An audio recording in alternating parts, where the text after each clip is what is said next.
Hello दोस्तों, स्वागत है आपका अपने चैनल एकेडमिक क्लासेस पर।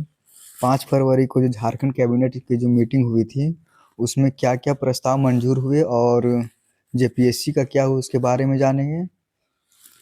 तो वीडियो में आप लोग बने रहे, वीडियो को ज़रूर शेयर करें और मेरे चैनल को सब्सक्राइब करें और मेरे इंस्टा आईडी जो रियाज अपडेट्स के नाम से है उसको जाकर ज़रूर फॉलो कर लें। तो चलिए शुरू करते हैं यहाँ पर कि कैबिनेट 27 प्रस्ताव मंजूर, आचार संहिता से नहीं हुई ब्रीफिंग। यानी कि यहाँ पे जो है वो 27 प्रस्ताव जो है वो मंजूर किया गया है और आचार संहिता के चलते इसका ब्रीफिंग जो है वो नहीं किया गया और इसी के चलते जो है वो जेपीएससी का जो आयु सीमा से रिलेटेड जो क्वेश्चन था और उसका जो समस्या थी उसको नहीं ये किया गया। तो अब पदक विजेताओं को पेंशन, खेल रत्न द्रोणाचार्य, उसके बाद अर्जुन अवार्डी को 20,000 रुपये मिलेंगे। तो यहाँ पे ये है प्रस्ताव। तो आगे हम लोग देखते हैं यहाँ पर अंतर्राष्ट्रीय और राष्ट्रीय स्तर की प्रमुख खेल प्रतियोगिताओं में मेडल जीतने वाले खिलाड़ियों को अब झारखंड सरकार की ओर से मासिक पेंशन मिलेगा। यानी कि वैसे खिलाड़ी जो अंतर्राष्ट्रीय यानी कि इंटरनेशनल और फिर नेशनल लेवल में कुछ मेडल जीत चुके हैं, उन लोगों को अब झारखंड सरकार के द्वारा मासिक पेंशन यानी कि हर महीना जो है वो पेंशन दिया जाएगा। तो वही पेंशन कितना है यहाँ पर, तो मुख्यमंत्री हेमंत सोरेन की अध्यक्षता में गुरुवार को हुई कैबिनेट बैठक में इस प्रस्ताव को मंजूरी दे दी गई है।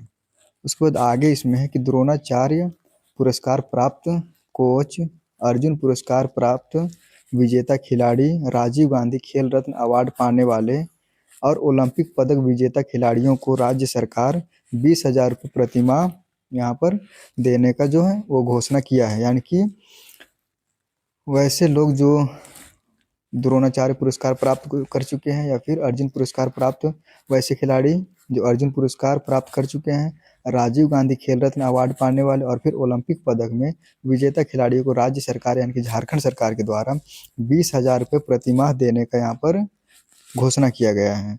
आगे इसमें है कि नेशनल गेम्स के पदक विजेताओं को न्यूनतम 5,000 रुपये मासिक पेंशन मिलेगी। ये तो था इंटरनेशनल के लिए, लेकिन बाद में जो है वो नेशनल गेम्स के लिए ये पदक विजेताओं को न्यूनतम 5,000 रुपये यानी कितना, तो 5,000 रुपये मासिक पेंशन मिलेगी। इसी तरह world cup, Asian games, SAF games, उसके बाद फिर नेशनल गेम्स के पदक विजेताओं के लिए 16,000 से 5,000 रुपये तक पेंशन राशि यहाँ पर तय किया गया है।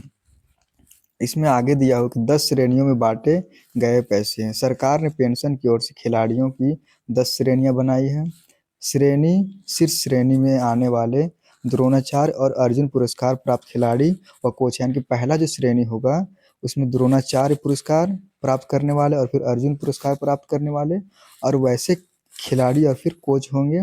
उसके बाद सबसे निचली श्रेणी में वैसे खिलाड़ी हैं जिन्होंने ओलंपिक में सूचीबद्ध खेलों में राष्ट्रीय स्तर पर पदक जीता था। इन्हें 5,000 रुपये पैसा दिया जाएगा और पहला जो श्रेणी होगा उसमें 20,000 रुपये पैसा दिया जाएगा हर महीना। यहाँ पे जो दिया हुआ है कि आदर्श आचार संहिता लागू होने के कारण, क्योंकि अभी जो 23 फरवरी को नगर पालिका का चुनाव भी है, तो उसके कारण ब्रीफिंग यहाँ पे नहीं किया गया, लेकिन सूत्रों से यह जानकारी सामने आई है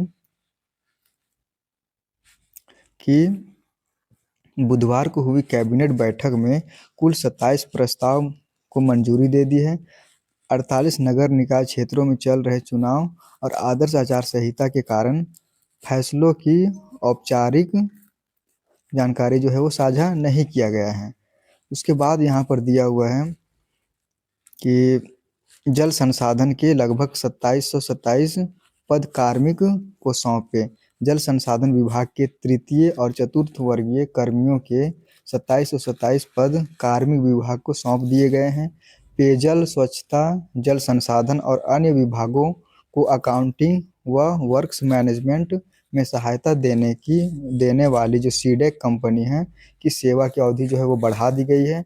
इसके अलावा सिद्धू कान्हू, कोल्हान और विनोबा भावे विश्वविद्यालय में शिक्षक और शिक्षकेतर कर्मियों के पदों की रिस्ट्रक्चरिंग की गई है। उसके बाद आगे यहाँ पर है कि धोनी को 2007 में मिला था खेल रत्न पुरस्कार। तो झारखंड से कई खिलाड़ियों और कोचों को खेल रत्न द्रोणाचार्य और फिर अर्जुन पुरस्कार मिले हैं, जिनमें से हम लोग का जो खिलाड़ी है क्रिकेटर वो महेंद्र सिंह धोनी, और फिर खेल रत्न वो अर्जुन अवार्ड मिला है उनको। उसके बाद फिर संजीव सिंह जिनको द्रोणाचार्य पुरस्कार मिला है।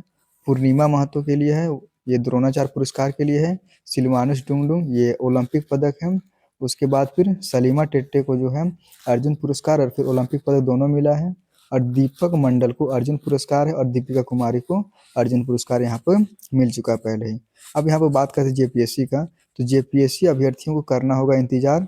जेपीएससी 14वीं सिविल संयुक्त सिविल सेवा परीक्षा को लेकर कट ऑफ डेट और उम्र सीमा में छूट का मुद्दा कैबिनेट के चर्चा के बावजूद टल गया। एकमत नहीं बनने के कारण इस पर अगली बैठक में फिर विचार किया जाएगा। अभ्यर्थियों की मांग है कि 14वीं जेपीएससी परीक्षा के लिए कट ऑफ डेट 2018 तय किया जाए। उनका तर्क है कि 7वीं से 10वीं जेपीएससी का कट ऑफ 2016 था, 11वीं से 13वीं जेपीएससी का जो कट ऑफ था वो 2017 था।